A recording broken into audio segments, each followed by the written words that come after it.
కరీంనగర్ జిల్లాలో రైతులు ఆందోళన దిగారు. తరుగు లేకుండా ధాన్యం కొనుగోలు చేయాలని డిమాండ్ చేస్తూ రామడుగు మండలం వెదిర బస్టాండ్ దగ్గర రైతులు ధర్నా చేపట్టారు. కరీంనగర్ జగిత్యాల ప్రధాన రహదారిపై రాస్తారోకో చేశారు. రైతులకు మద్దతుగా బీజేపీ, బీఆర్ఎస్ నాయకులు తరలివచ్చారు. జాతీయ రహదారిపై భారీ సంఖ్యలో వాహనాలు నిలిచిపోయాయి. ట్రాఫిక్ కు తీవ్ర అంతరం ఏర్పడింది. ప్రయాణికులు తీవ్ర ఇబ్బందులు పడ్డారు.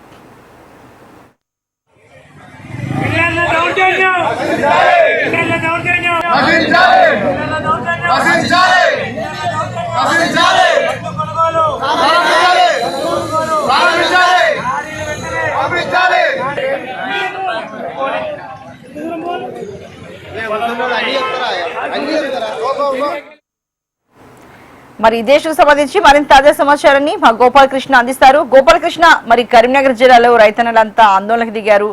తరుగు లేకుండా ధాన్యం కొనుగోలు చేయాలని వారంతా కోరుతూ ఉన్నారు. దీనికి సంబంధించి అధికారులు, ప్రభుత్వం ఎలా స్పందిస్తోంది? రైతన్నలు ఏం చెప్తున్నారు గోపాలకృష్ణ?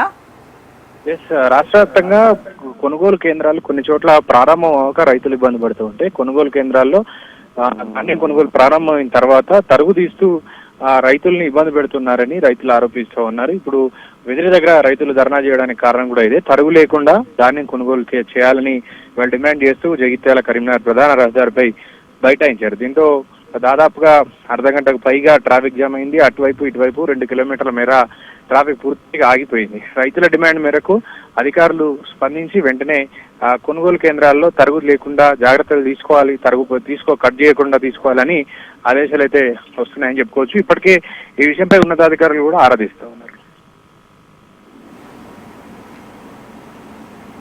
గోపాలకృష్ణ, మరి మనం ఎప్పుడు చూస్తుంటాం రైతన్నలు ఆరుగాలం కష్టపడి పనిచేస్తుంటారు. ప్రతి ఒక్కరికి ఎవరైతే ఒక వస్తువు తయారు చేస్తారో ఆ వస్తువును వాళ్ళే నిర్ధారిస్తారు. కానీ మనకు రైతన్నల విషయానికి వస్తే ఎప్పుడు కూడా అన్ని కష్టాలను దాటుకుని పంట చేతికి వచ్చే సమయానికి ఒక కొర్రీలు పెట్టడం ఇలాంటివి జరుగుతూ ఉన్నాయి. సరైన మద్దతు ధర లభించకపోవడం. మరి ఈసారి కూడా అంతేనా? ఇదేనా పరిస్థితి? నిజానికి కొనుగోలు కేంద్రాలు ప్రారంభం అవ్వక రైతులు చాలా చోట్ల ఇబ్బంది పడుతున్నారు. కొన్ని చోట్ల కొనుగోలు కేంద్రాలు ప్రారంభమయ్యాయి, కొనుగోలు జరుగుతున్నాయి. అలాంటి సిచ్యువేషన్ ఉన్న చోట మాత్రం ఇలా తరుగు తీస్తూ రైతుల్ని ఆర్థికంగా ఇబ్బంది పెట్టేటువంటి ప్రయత్నం జరుగుతుందని చెప్పుకోవచ్చు. తరుగు పేరుతో చాలా మంది రైతులు నష్టపోతున్నామంటూ ఇప్పుడు ఆవేదన వ్యక్తం చేస్తూ ఉన్నారు. మీరు అన్నట్టుగా తమ ధాన్యాన్ని తీసుకొచ్చి ఆరబెట్టి దాదాపు రోడ్డుపైనే కొనుగోలు కేంద్రాల్లోనే వాళ్ళు పడుకొని అక్కడిని ఇబ్బందులు పడుతున్నటువంటి సందర్భాలు కనిపిస్తాయి. అంత చేసినా ఓవైపు పంట పండించడం కష్టమైతే పంటను అమ్ముకోవడం మరో కష్టంగా రైతులకు మారింది. అంత చేసినప్పటికీ మీరు అన్నట్టుగా ప్రైవేట్ వ్యాపారులకు లేదంటే ధరకు ప్రభుత్వానికి అమ్మాలకున్నటువంటి సందర్భంలో ఇలాంటి తరుగు సమస్యలు వారికి ఎదురవుతుంది. ఇప్పుడు జాతీయ రహదారిపై కరీంనగర్ జగిత్యాల జాతీయ రహదారిపై మరి రైతన్నలు రాస్తారోకో చేస్తున్నారు. ట్రాఫిక్ జామ్ విపరీతంగా అయిందని చెప్తున్నారు. మరి దీన్ని నివారించడానికి అంటే ప్రభుత్వానికి సంబంధించిన అధికారులు కానీ లేకపోతే ప్రజాప్రతినిధులు ఎవరైనా ఇప్పటివరకు అక్కడికి చేరుకున్నారా? వాళ్ళతో మాట్లాడే ప్రయత్నం ఏమైనా చేశారా గోపాలకృష్ణ?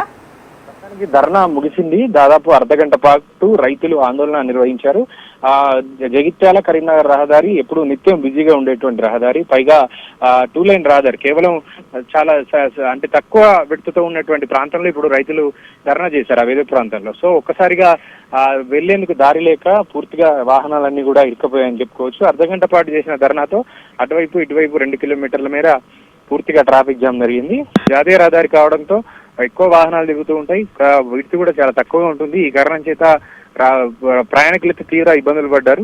పోలీసులు ప్రస్తుతం ట్రాఫిక్ ని క్లియర్ చేసే పనిలో ఉన్నారు. Right Gopalakrishna, thank you so much.